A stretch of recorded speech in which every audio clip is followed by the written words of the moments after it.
అందరికీ నమస్తే. ఈ ప్రపంచాన్ని మొత్తం యుగాలుగా కలచివేస్తున్నటువంటి ప్రశ్నలు కొన్ని ఉన్నాయి. ఏ గ్రంథము, ఏ గురువు వీటికి సమాధానాలు చెప్పలేక అసంపూర్తిగానే నిలిచిపోయినటువంటి కొన్ని ప్రశ్నలు ఉన్నాయి. ఏ ప్రశ్నకు సమాధానం తెలుసుకోవడం చేత మన యొక్క ప్రతి కర్మ కూడా, మనం చేసే ప్రతి ఒక్క పని కూడా విశేషమైనటువంటి ఫలితాన్ని ఇస్తుందో, ఏ ప్రశ్నలకు సమాధానం తెలుసుకోవడం చేత మనం ఈ కర్మబంధంలో, ఈ మాయలో చిక్కుకోకుండా ఆ యొక్క ఈశ్వరుని పొందే మార్గం ఏర్పడుతుందో, ఏ ప్రశ్నలకు సమాధానం తెలుసుకోవడం చేత మన యొక్క సమస్త దుఃఖాలకు కూడా నివారణ మార్గం లభిస్తుందో, అటువంటి ప్రశ్నల కోసం, అటువంటి సమాధానాలు తెలుసుకోవడం కోసం నేను ఎన్నాళ్ళ నుండో పరిశోధన చేస్తూనే ఉన్నాను. మొట్టమొదటిగా నేను ఒకటి అర్థం చేసుకున్నాను. ఈ లోకంలో సమాధానం లేకుండా మిగిలిపోయినటువంటి ప్రశ్నలకు సమాధానాలను చెప్పగలిగినటువంటి సృష్టిలోనే ఏకైక గురువు భగవాన్ శ్రీకృష్ణ తర్వాత భగవాన్ శ్రీ రమణ మహర్షుల వారే అన్నటువంటి విషయాన్ని నేను అర్థం చేసుకున్నాను. మరి నేను అర్థం చేసుకున్నది ఎంతవరకు నిజం అనేది ఈ వీడియో పూర్తిగా చూసిన తర్వాత మీకే అర్థమవుతుంది. ఏ ప్రశ్నకైనా మోక్షానికి సంబంధించి, ధ్యానానికి సంబంధించి, ఆత్మజ్ఞానానికి సంబంధించి, చివరికి కర్మ సిద్ధాంతానికి సంబంధించి ఏ ప్రశ్నకైనా భగవాన్ శ్రీరమణులు అత్యంత నిగూఢమైనటువంటి రహస్యాలను చాలా సులభతరంగా ప్రపంచానికి తెలియజేశారు. భగవాన్ శ్రీరమణులు తన యొక్క ఉపదేశ సారం అనే ఈ గ్రంథం ద్వారా, ఈ గ్రంథం ఎలాంటిదంటే ప్రపంచంలో ఉన్నటువంటి భగవద్గీత మొదలుకొని అనేక గీతల యొక్క సారాన్ని మిళితం చేస్తే ఈ 30 శ్లోకాల ఉపదేశ సారం మనకు ప్రసాదించబడింది ఆ మహానుభావుని చేత. ఈ గ్రంథంలో ఉన్నటువంటి మొదటి 3 శ్లోకాలే ప్రపంచంలో ఉన్న ప్రతి మనిషి యొక్క ప్రతి ప్రశ్నకు సమాధానం చెబుతాయి. నేను ఉపదేశ సారం గ్రంథాన్ని అందరికీ వివరించి బోధించాలని గత 5 సంవత్సరాలుగా ప్రయత్నిస్తున్నాను. కానీ ఎన్నిసార్లు ప్రయత్నించినా, ఎన్నిసార్లు వ్యాఖ్యానాలు రాసినా కూడా ఇంకా ఏదో అసంపూర్తిగా తెలుసుకోవాల్సింది, బోధించాల్సింది ఇంకా ఏదో మిగిలిపోయి ఉన్నటువంటి భావనతోనే నేను 5 సంవత్సరాల నుంచి ఒక్క శ్లోకానికి కూడా పూర్తిగా వ్యాఖ్యానం కానీ, బోధన కానీ చేయలేకపోయాను. కారణం ఏమంటే ఇంకా ఏదో అసంపూర్తిగా ఉన్నటువంటి జ్ఞానం నాలో ఉండిపోయింది. ఆ జ్ఞానం పరిపుష్టం అవ్వాలి. ఒక సంపూర్ణమైనటువంటి, ప్రామాణికమైనటువంటి ఏ ప్రశ్న అయితే అన్ని సిద్ధాంతాలను, ఏ సమాధానం అయితే అన్ని సిద్ధాంతాలను, వేదాలను, శాస్త్రాలను అన్నిటినీ సంతృప్తి పరుస్తుందో, ఏ సిద్ధాంతం అయితే సదా శాశ్వతంగా సత్యమై నిలుస్తుందో, అటువంటి కర్మ సిద్ధాంతం గురించి అనేక రకాలుగా నేను ఎన్నో సంవత్సరాల నుంచి కొన్ని ప్రశ్నల కోసం చాలా తపనతో పరిశోధన చేశాను. ఇందులో కొన్ని ప్రశ్నలు, మనిషి యొక్క జీవితం అనేది భగవంతుడు ముందుగానే రాసి పెట్టినటువంటి విధిరాత ప్రకారం నడుస్తుందా, లేదా నా జీవితాన్ని నేనే నా సంకల్పం చేత, నా కర్మల చేత, నా తలరాతను నేను మార్చుకోవచ్చా? నా జీవితం నా చేతి గీతల్లో ఉందా, లేదా నా చేతి చేతల్లో ఉందా? ఈ ప్రపంచాన్ని అంతా కూడా నడిపించేది ఎవరు? నా కర్మలకు, నేను చేసే ప్రతి కర్మకు నాకు ప్రతిఫలాన్ని ఇచ్చేది ఎవరు? అంతా ఈశ్వరుని యొక్క మాయ చేతే నడుస్తుంది. ఈశ్వరుడే కర్త, భోక్త అని మనకు శాస్త్రాలు చెప్తున్నాయి. మరి నా జీవితాన్ని ముందుగానే ఈశ్వరుడు నిర్ణయించి పెడితే, భగవంతుడు నువ్వు ఈ క్షణంలో ఇలా బతకాలి, ఈరోజు ఇలా బతకాలి, ఈరోజు ఇలాంటి పనులు చేయాలి, ఈరోజు ఇలాంటి ఫలితాలను అనుభవించాలి అన్నటువంటి భావన చేత ముందుగానే మన జీవితాలను ఈశ్వరుడు నిర్ణయిస్తే, ఒకవేళ కనుక ఈశ్వరుడు అలా నిర్ణయించగలిగితే కనుక ఆయన కంటే పాపాత్ముడు, భయంకరమైనటువంటి క్రూరుడు లోకంలో మరెవరు ఉండరు. ఎందుకంటే నా జీవితం కేవలం ఈశ్వర నిర్ణయమే అని గనక మనం అనుకుంటే, మరి నా జీవితాన్ని ఎందుకు ఈశ్వరుడు ఇలా నిర్ణయించాడు? కొందరి జీవితాలను సస్యశ్యామలంగా శాంతి సౌభాగ్యాలతో, ఆయురారోగ్యాలతో, అష్టైశ్వర్యాలతో నింపేస్తూ ఉన్నాడు. మరి కొందరి జీవితాలను అంతు లేని వేదన, విపరీతమైన దుఃఖం, అనారోగ్యం, కాళ్ళు పోగొట్టుకుని, చేతులు పోగొట్టుకుని, అంగవికలాంగులై ఎంత కష్టపడినా ఎటువంటి ఫలితమో రాకుండా నరక ప్రాయమై ఉంటుంది. మరి వారి జీవితాలను ఈశ్వరుడు ఎందుకు అలా నిర్ణయించాడు? ఈశ్వరుడికి ఎందుకు ఈ ఆట? మనిషి యొక్క జీవితంతో భగవంతుడు ఎందుకు ఇలా ఆడుతున్నాడు? ఎందుకు ఒకరిని అత్యంత దయనీయమైనటువంటి స్థితిలో జన్మింపజేస్తున్నాడు? ఇంకొకరిని వాడు ఏం చేయకపోయినా, ఎటువంటి పుణ్యకార్యాలు చేయకపోయినా అంతులేని భోగ విలాసాలు, సుఖాలు వానికి ఎందుకు కలుగజేస్తున్నాడు? మరి ఒకవేళ మనిషి యొక్క జీవితం మొత్తం ఈశ్వరుని నిర్ణయం ప్రకారమే జరిగేటట్లయితే కనుక, మన జీవితం ముందుగానే రాసి పెట్టబడి ఉంటే కనుక, మరి నాకు భగవంతుడే తన విభూతిగా సంకల్ప శక్తిని, ఇచ్ఛాశక్తిని, క్రియాశక్తిని, ప్రాణశక్తిని, బుద్ధిశక్తిని, ధైర్యశక్తిని, జ్ఞాపక శక్తిని, మేధాశక్తిని, సహన శక్తిని, ప్రేమశక్తిని, ఇన్ని రకాల శక్తులు నాకు ఇచ్చి ఉన్నాడు. మరి నాలో ఉన్నటువంటి సంకల్ప శక్తి ఎవరో కాదు, సాక్షాత్తు పరాశక్తి స్వరూపమే సంకల్ప శక్తిగా, బుద్ధిశక్తిగా, ఇచ్ఛాశక్తిగా నాలో ఉంది. మరి మొత్తం అంతా ఈశ్వరుడే నా జీవితాన్ని నిర్ణయిస్తే, మరి నాకెందుకు ఈ ఆలోచన శక్తిని ఇచ్చినట్టు? ఒక జంతువులాగా ఎటువంటి ఆలోచనలు లేకుండా ఏం లభిస్తే దాన్ని స్వీకరిస్తూ జీవిస్తూ, ఏం జరిగితే దాన్ని స్వీకరిస్తూ, అంతా ఈశ్వర నిర్ణయమే అనుకుని జీవించి ఉండొచ్చు కదా. మరి ఎందుకు నాకు ఆలోచించగలిగే బుద్ధిశక్తిని ప్రసాదించాడు? నాకు ఆలోచన శక్తి ఉండడం చేత కదా నేను ఆలోచించి కర్మలు చేయిస్తూ ఉన్నాను. మరి నేను ఏం చేసినా ఈశ్వర నిర్ణయం ప్రకారమే జరుగుతుందన్నప్పుడు నేను ఆలోచించాల్సిన పని ఏముంది? మరి కర్మలు చేయాల్సిన పని ఏముంది? నా జీవితాన్ని ఉద్ధరించుకోవడానికి నేను ఏ ప్రయత్నమైనా ఎందుకు చేయాల్సి ఉంది? ఎందుకంటే నేను ఏ ప్రయత్నం చేసినా నా ప్రయత్నం అయితే జరగదు, ఈశ్వరుని నిర్ణయమే, విధాత యొక్క ఆజ్ఞయే, నియంతృత్వమే చెల్లుతూ ఉంది. మనిషి యొక్క జీవితాన్ని ఎక్కడో కూర్చున్నటువంటి బ్రహ్మ విధాత నిర్ణయిస్తూ ఉన్నాడా? అతని యొక్క విధి రాత ప్రకారం అతని జీవితం నడుస్తూ ఉందా? లేదా అతని చేష్టల చేత, ఆలోచనల చేత అతను తన యొక్క జీవితాన్ని నిర్మించుకోగలుగుతున్నాడా? కొందరు కష్టే ఫలి అని నమ్ముతారు. కష్టపడకుండా ఫలితం రాదు. మరి ప్రపంచంలో అందరికంటే ఎక్కువ కష్టపడేది మనకు ఆహారాన్ని పండించే రైతులు ఈనాటి కాలంలో అందరికంటే కూడా దయనీయమైనటువంటి పరిస్థితుల్లో ఉన్నారు. వాళ్ళు రెక్కలు ముక్కలు చేసుకొని ఎటువంటి లోపము లేనటువంటి కష్టము చేసినా కూడా, ఉదయం 4 గంటల దగ్గర నుంచి వాళ్ళు రెక్కలు ముక్కలు చేసుకుని కష్టపడినా కూడా, పేదవాళ్ళు ప్రపంచ కోటీశ్వరులు అయినట్టుగా ప్రపంచంలో ఎక్కడా లేదు. ఒక రైతు ప్రపంచ ఐశ్వర్యవంతుడైనట్టుగా ఎక్కడా లేదు. మరి అందరికంటే ఎక్కువ కష్టపడుతున్నటువంటి రైతు ఎందుకు కష్టానికి తగిన ఫలితాన్ని పొందలేకపోతున్నాడు? కష్టే ఫలి, ఎక్కడ ఈ సిద్ధాంతం నిజమవుతుంది?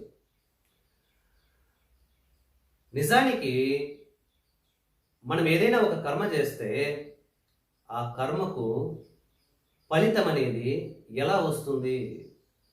ఈ ఫలితాన్ని ఎవరు నిర్ణయిస్తున్నారు? ఆ నిర్ణయించే వాళ్ళు ఎందుకు ఒక్కొక్కరికి ఒక్కొక్క రకమైనటువంటి ఫలితాన్ని ఇస్తున్నారు? అందరూ ఒకే రకంగా కష్టపడినా ఒకడు మాత్రం ప్రపంచ స్థాయికి వెళ్ళిపోతున్నాడు, ఒకడు ఎక్కడ వేసిన గొంగలు అక్కడే ఉండిపోతున్నాడు.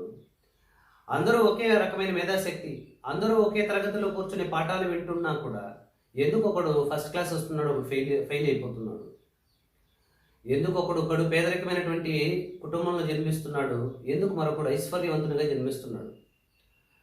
నిజానికి నేను చేసే ప్రతి కర్మకు ఫలితం ఎలా వస్తుంది, ఎవరు ఇస్తున్నారు, వాళ్ళు ఏ విధంగా నిర్ణయించి ఇంత కష్టానికి ఇంతే ఫలితము అని నిర్ణయిస్తున్నారు? మరి కష్టానికి తగినట్టుగా గన విధాత మన ఫలితాలు నిర్ణయిస్తే కనుక అందరికంటే ఎక్కువ కష్టపడుతున్న వాళ్ళు ఎందుకని ఫలితాలు పొందలేకపోతున్నారు? ఇలాంటి అనేక ప్రశ్నలు. కొందరు అంటారు అంతా ఈశ్వరేచ్ఛ, అంతా ఈశ్వరేచ్ఛ, నీది ఏమీ లేదు, నువ్వేమీ చెయ్యలేవు, నువ్వు ఏం చేయాలనుకున్న గ్లాసుడు మంచినీళ్ళు తాగాలన్నా కూడా అది ముందుగానే నిర్ణయించబడుతుంది. మరి అంతా ఈశ్వరుడే చేసినప్పుడు మరి నేనెవరిని? అహం బ్రహ్మాస్మి, ప్రజ్ఞానం బ్రహ్మం, అయం ఆత్మ, అహం ఆత్మ గూఢాకేశ సర్వభూత సయస్థిత. భగవంతుడు నాలోని ఆత్మరూపములో సదా కొలువై ఉన్నాడు. నేనే బ్రహ్మమును, నేనే ఈశ్వరుని, నేనే భగవంతుణ్ణి అని శాస్త్రాలు మనకు ఎందుకు చెప్తున్నాయి? అంతా ఈశ్వరుడు ఎవడో చేసినప్పుడు మరి నేను అనబడే వాణ్ణి ఎవరిని? నేను ఈశ్వరుని కంటే సపరేట్గా ఉన్నానా? ఈశ్వరుని కంటే వేరుగా ఉన్నానా? ఈశ్వరుని కంటే వేరుగా ఉంచబడి ఈశ్వరుని యొక్క నేతృత్వానికి బలైపోతూ ఉన్నానా? చూడండి, ఈ ప్రశ్నకు సమాధానాలు ఎక్కడ మనకు ఏ గ్రంథంలో కూడా సరిగా లభించవు.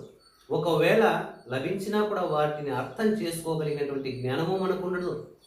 వాటిని అర్థమయ్యేటట్టుగా బోధించే ఓపిక గురువులకు ఉండదు. ఎవరు మనకు ఫలితాలను ఇస్తున్నారు? ఎవరు మన జీవితాలు నడిపిస్తున్నారు? ఆ కర్త ఎవరు? ఈశ్వరుడు ఎవరు? ఈశ్వరుడు ఎందుకు ఇలా మానవ జీవితాలను ఈ విధంగా నిర్ణయిస్తున్నాడు? కొందరు అంటారు ఈశ్వరుడు నిష్క్రియుడు, ఆయనకు చేయవలసినటువంటి కర్మలు ఏవీ లేవు. మరి ఈశ్వరునికి ఎటువంటి కర్మలు లేనప్పుడు నీ జీవితాన్ని ఇలా నిర్ధారించవలసినటువంటి కర్మ మాత్రం ఎందుకు ఉంటుంది? నీ జీవితాన్ని, నీ విధిరాతను ఈ విధంగా నిర్ణయించవలసినటువంటి కర్మ మాత్రం ఆయనకు ఎందుకు ఉంటుంది? ఎందుకు నన్ను ఈ విధంగా ఈశ్వరుడు నిర్ధారిస్తున్నాడు? అన్నీ ఒకదానికొకటి పొంతన లేనటువంటి విషయాలను మనము ఎన్నో సంవత్సరాలుగా వింటూ ఉన్నాం. మీ అందరిలాగే నేను కూడా ఈ ప్రశ్నలకు ఒక లింక్ లేకుండా, ఎక్కడో మిస్ అయిపోతూ, సంతృప్తి లేకుండా కొన్ని సంవత్సరాలుగా అలాగే గడుపుతూ ఉన్నాను. శాస్త్రంలో ఏదైతే చెప్పబడిందో కొద్దో గొప్ప తెలిసినటువంటి జ్ఞానం ప్రకారము చెప్పగలుగుతున్నాను, కానీ పూర్తిగా ఏనాడు మనశ్శాంతి కలిగే విధంగా ఏం చెప్తే అది సర్వశాస్త్రాలను సంతృప్తి పరుస్తుంది, సత్యమే నిలుస్తుంది అనే దాన్ని సంపూర్ణంగా నేను వివరించలేకపోయాను. అందుకే నేను ఇన్ని సంవత్సరాలుగా తప్పించిపోతున్న ఉపదేశ సారం అనే గ్రంథాన్ని నేను ఏమీ బోధించలేకపోయాను, రాయలేకపోయాను, దానికి వివరణ రాయలేకపోయాను. ఇలాగ ఎన్నో సంవత్సరాల నుంచి నన్ను వేధిస్తున్నటువంటి ఈ ప్రశ్నలకు నేను సమాధానం తెలుసుకోవాలని తప్పించిపోయాను. చివరికి నేను అర్థం చేసుకున్నాను, కేవలం నా గురువు మాత్రమే, ఆయన వేడుకుంటే ఆయన కృపచేత మాత్రమే నేను దీనికి సమాధానం తెలుసుకోగలను, ఆయన మాత్రమే దీనికి సమాధానం స్ఫురింపజేయగలుగుతాడు నా బుద్ధి యందు. ఈ నిర్ణయం వచ్చిన తర్వాత నేను వరుసగా కొన్ని రోజుల పాటు అరుణాచలంలోని భగవాన్ శ్రీ రమణ మహర్షి ఆశ్రమంలో ఉదయాన్నే నిద్ర లేచి స్నానం చేసి అక్కడ వెళ్ళి ఆయన ఎదురుగా కూర్చొని ధ్యానంలో ఉంటూ నా తీవ్రమైనటువంటి సంకల్పాన్ని, ఈ సందేహాన్ని ఆయనకి తెలియజేశాను. భగవాన్, అంతా ఈశ్వరేచ్ఛ అయినప్పుడు నాకున్న ఇచ్ఛాశక్తి నాకు ఎందుకుంది? భగవాన్, నా కర్మలకు నిజంగా ఫలితాన్ని ఇచ్చేది ఏది?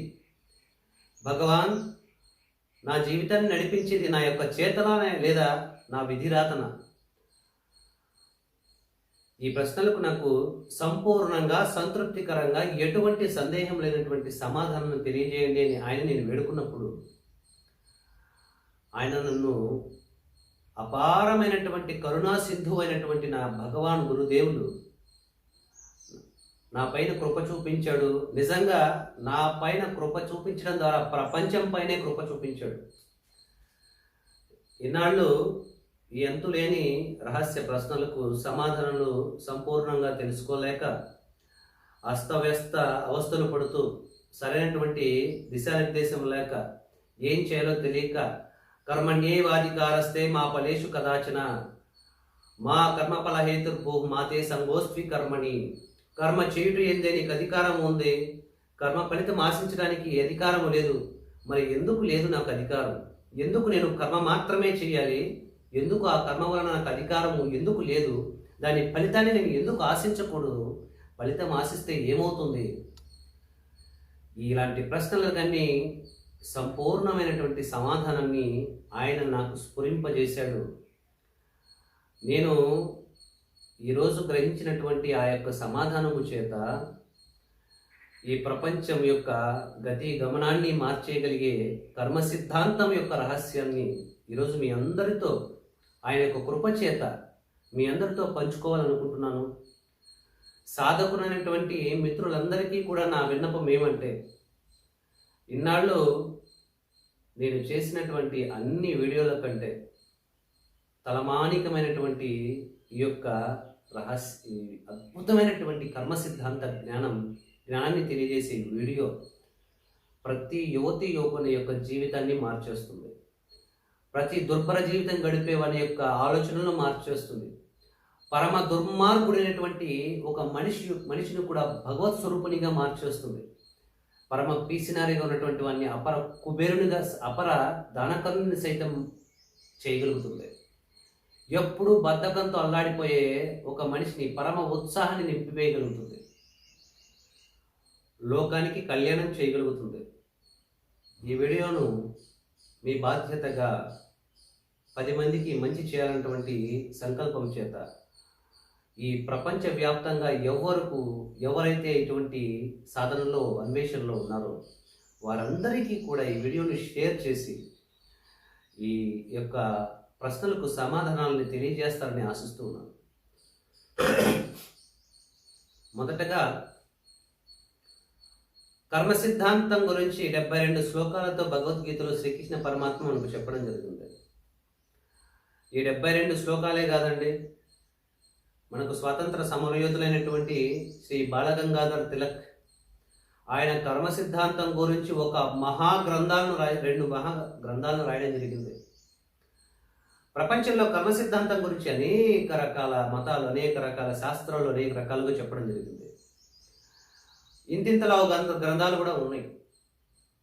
కానీ ప్రపంచంలో కర్మ సిద్ధాంతం గురించి ఎన్ని కోట్ల శ్లోకాలు ఉన్నాయో, ఎన్ని కోట్ల గ్రంథాలు ఉన్నాయో, ఎన్ని కోట్ల ఉపదేశాలు ఉన్నాయో, ఈ ఉపదేశాలన్నింటినీ కలిపి పరమ గురువులైనటువంటి భగవాన్ శ్రీ రమణులు కేవలం 3 శ్లోకాలు 6 లైన్ల ద్వారా ప్రపంచానికి తేట తెల్లం చేశారు. కేవలం 6 లైన్లు. ప్రపంచంలో ఉన్న ప్రతి జ్ఞాన గ్రంథం యొక్క సారము ఇందులో ఉంటుంది. ఆ సారం ఏంటో ఈరోజు మీకు అర్థమవుతుంది. కర్త్రాజ్ఞయ ప్రాప్యతే ఫలం కర్మ కింపరం కర్మ తచ్చడం. కర్మ మహోదదౌ పతన కారణం ఫలమశాశ్వతం గతి నిరోధకం. ఈశ్వరార్పితం నిశ్చయాకృతం చిత్తశోధకం ముక్తి సాధకం. 3 శ్లోకాలండి. ఈ శ్లోకాలు మీ జీవితంలో పెను మార్పును సృష్టిస్తాయి. మీరు బాగా అర్థం చేసుకుంటే మీరు చేసే ప్రతి కర్మ మీరు ఎంత జాగ్రత్తగా చేస్తారంటే, మీరు చేసే ప్రతి కర్మ ఎంత అద్భుతమైనటువంటి భగవత్ కైంకర్యం అయిపోతుందంటే, అసలు మీ పుట్టుకే ఈ ప్రపంచానికి ఒక గిఫ్ట్గా మారిపోతుందంటే ఈ 3 శ్లోకాల వల్లే అది సాధ్యమవుతుంది. భగవాన్ శ్రీ రమణులు చెప్తూ ఉన్నారు, కర్త్రాజ్ఞయ ప్రాప్యతే ఫలం. నాయనా, నువ్వు ఏ పనైనా చెయ్యి, నువ్వు అనేక రకాలుగా ఈ పని చేస్తే ఈ ఫలితం వస్తుంది, ఆ పని చేస్తే ఆ ఫలితం వస్తుంది అని రకరకాల కర్మలను రకరకాల బుద్ధి చేత మారుస్తూ అనేక రకాల వ్యాపారాలను, ఉద్యోగాలను చేస్తూ ఉన్నావు. నువ్వు ఏ పని చేస్తే ఎంత ఫలితం వస్తుందో అనే ఉద్దేశంతో కదా చేస్తున్నావు. కానీ నీకు నిజమైన నువ్వు ఆశించిన ఫలితాన్ని ఇచ్చేది నువ్వు చేసే పని కాదు. మరి ఏంటి? నీ కర్మలకు ఫలితాన్ని ఇచ్చేది నువ్వు చేసే పని కాదు. నీ కర్మలకు అసలైనటువంటి ఫలితాన్ని ఇచ్చేది కర్త యొక్క ఆజ్ఞ.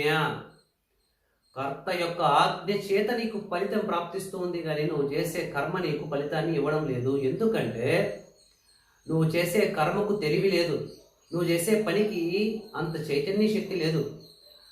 నువ్వు ఎంత కష్టపడ్డావు, నీ నీ కష్టానికి తగినట్టు ఎంత ఫలితాన్ని ఇవ్వాలి అని నిర్ణయించే శక్తి జడ పదార్థమైనటువంటి కర్మకు లేదు. అందుకే కర్మ తజ్జడం, కర్మ జడమైనది. నీ కష్టానికి తగిన ఫలితాన్ని నిర్ణయించే శక్తి నువ్వు చేసే కర్మకు లేదు.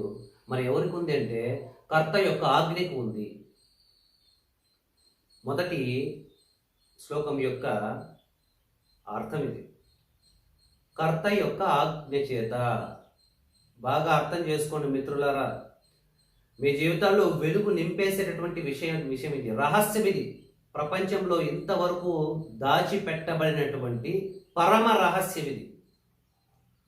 కర్తాజ్ఞయా ప్రాప్యతే ఫలం. ఎవరు ఈ కర్త? మామూలుగా కర్త అంటే ఎవరు? పని చేసేవాడిని కర్త అని మనం అనుకుంటాం, కానీ పని చేసేవాడు కర్త కానే కాదు. ఆ పని జరగడానికి ఎవరైతే ప్రధాన కారణమై ఉంటారో వారే ఈ కర్త. తాజ్మహల్ను కట్టింది కూలీలే కావచ్చు, కానీ తాజ్మహల్ కట్టబడ్డానికి కర్త కూలీలు కాదు. ఆ పని చేయించడానికి కారణం ఎవరంటే షాజహాన్ యొక్క ఆలోచన.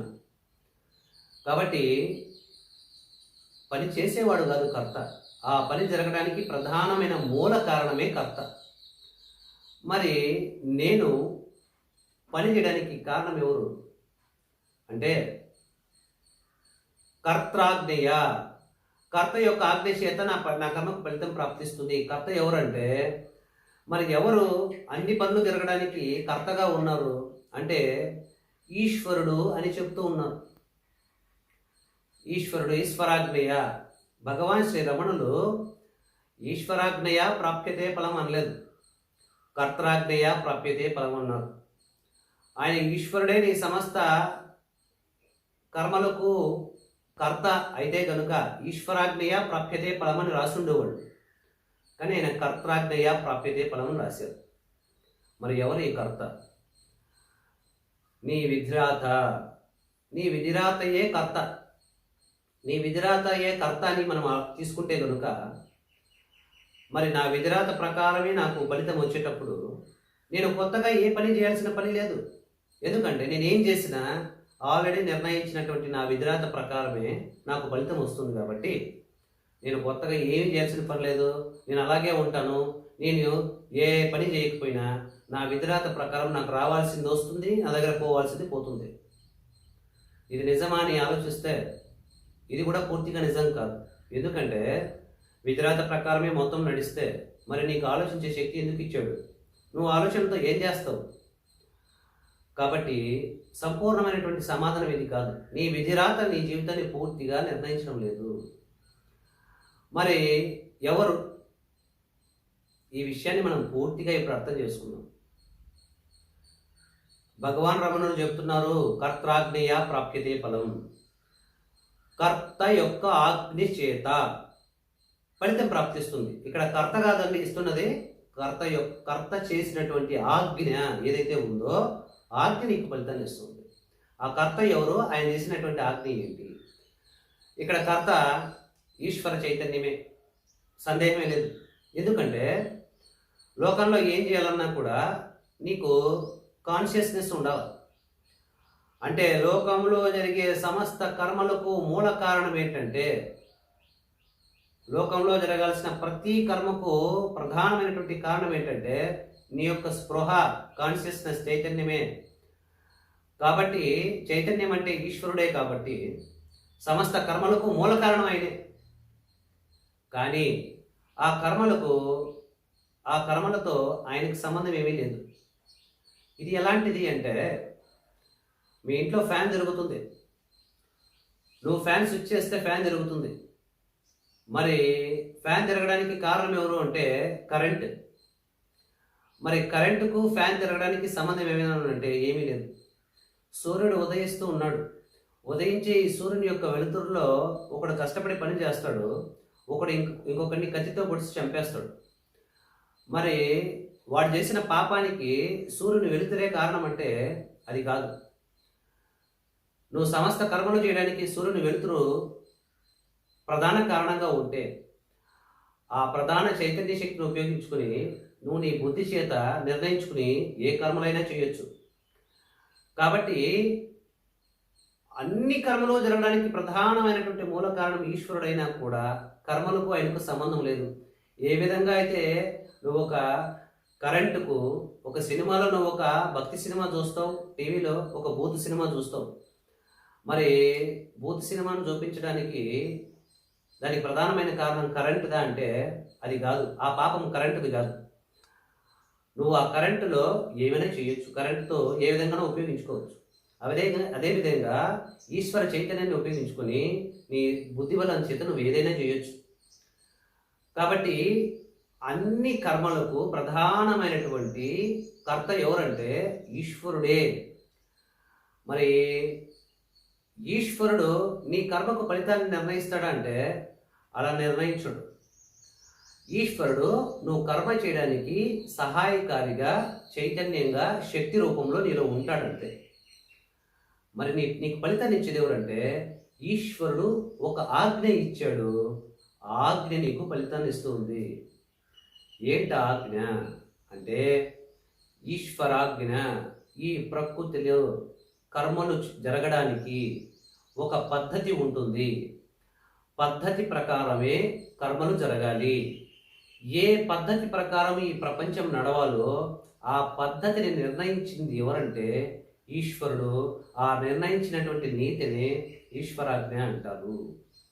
అంటే ఒక చెట్టు ఎప్పుడు, ఒక విత్తనం ఎప్పుడు మొలకెత్తాలో, ఎప్పుడు పువ్వులు పూయాలో, ఎప్పుడు కాయలు కాయాలో, ఎప్పుడు ఎండిపోవాలో, ఏ కాలంలో ఏ ఋతువును అనుసరించేది ఫలితాన్ని ఇవ్వాలో, నీరు పల్లానికే ఎందుకు ప్రవహించాలో, ఎందుకు ఇలా పైకి ప్రవహించకూడదో, గాలి స్థిరంగా ఉండకుండా అలా ఎప్పుడూ కదులుతూ ఎందుకు ఉండాలో, ఈ విధంగా ఒక్కొక్క పదార్థం ఎలా ప్రవర్తించాలో నిర్ణయిస్తూ ఈశ్వరుడు ఈ ప్రపంచాన్ని ఒక పద్ధతి ప్రకారము నిర్మించడం జరిగింది. ఈ పద్ధతినే మనం ధర్మము అంటున్నాము. ఈశ్వరుడు ధర్మం ఆధారంగా ఈ ప్రపంచాన్ని నడిపిస్తూ ఉన్నాడు. ధర్మం అనగా ఏది ఎలా ప్రవర్తించాలి, ఒక గాలి ఎలా ప్రవర్తించాలి, నీరు ఎలా ప్రవర్తించాలి, ఒక కుక్క ఎలా ప్రవర్తించాలి, ఒక మనిషి ఎలా ప్రవర్తించాలి, ఎలా ప్రవర్తించాలో తెలిపే తీరునే ధర్మము లేదా నీతి అంటారు. భగవంతుడు నీ కర్మలకు కారణం అవడం లేదు. భగవంతుడు నిర్ణయించినటువంటి ఈ ధర్మం ఏదైతే ఉందో, ఈ విశ్వ నియమం ఏదైతే ఉందో, ఆ నియమమే, దాన్నే భగవంతుని యొక్క ఆజ్ఞ అంటున్నారు. ఆజ్ఞ ప్రకారం ఆజ్ఞ నిర్ణయిస్తూ ఉంది. విశ్వంలో ఉన్నటువంటి ఈ ధర్మమే నువ్వు చేసే కర్మలకు రకరకాలుగా ఫలితాలను నిర్ణయిస్తూ ఉంది. ఎలా నిర్ణయిస్తూ ఉంది, దేన్ని బట్టి నిర్ణయిస్తూ ఉంది? నేను ఇంత కష్టపడితే వీడు ఇంతే కష్టపడ్డాడు, వీడి కష్టానికి తగినట్టుగా ఇంతే ఫలితం ఇవ్వాలి అన్నటువంటి విషయము ఈశ్వరుడు పెట్టినటువంటి ఈ ధర్మానికి ఎలా తెలుస్తూ ఉంది? ఇది అర్థం చేసుకుంటే నువ్వు ఎప్పుడు ఏ పని ఎలా చెయ్యాలో, ఎప్పుడు ఎటువంటి నిర్ణయం తీసుకోవాలో నీ జీవితం నీకు స్పష్టత ఇచ్చేస్తుంది. నీ భవిష్యత్తు మారిపోతుంది, నీ ఆలోచనలు మారిపోతాయి. అందుకని ఈ రహస్యాన్ని మనం అర్థం చేసుకోవాలి. ఈ రహస్యాన్ని నేను చేసే కర్మకు భగవంతుడు పెట్టినటువంటి ధర్మము అనే నియమము ఎలా తెలుసుకుని ఇంతే ఫలితాన్ని నాకు ఇస్తూ ఉంది. వీడికి ఇంత ఇవ్వాలి, వీడికి ఇంత ఇవ్వాలి, వాడు అంత కష్టపడ్డాడు కాబట్టి వాడికి అంత ఇవ్వాలి, కొందరికి ఎంత కష్టపడినా అంతే ఫలితం వస్తుంది. ఇలా రకరకాలుగా ఫలితాలను నిర్ణయించే శక్తి ఈ ధర్మానికి ఎలా వచ్చింది, ఎలా నిర్ణయించగలుగుతుంది అనేది మనం అర్థం చేసుకుందాం.